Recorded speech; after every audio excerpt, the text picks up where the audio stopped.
Так, мынау Шымбұлақтың шыңына шығып, Айка қарайын отыр. Бүгін 8 июль 2018 жыл. Қарайын отыр. Аяғыма сүрдім. Аяғым тоғады. Айбай қонышыма кірді. Жазғы шілдесінде қар ұстап жатырмыз. Осындай рахатты кім көрген? Анау ар жақтан ледниктер көрінеді.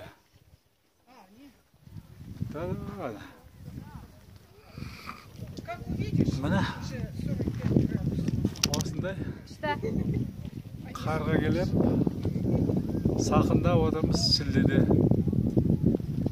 Басқа жерде Шымкенттен мысалға Африка болып жатқан шығар.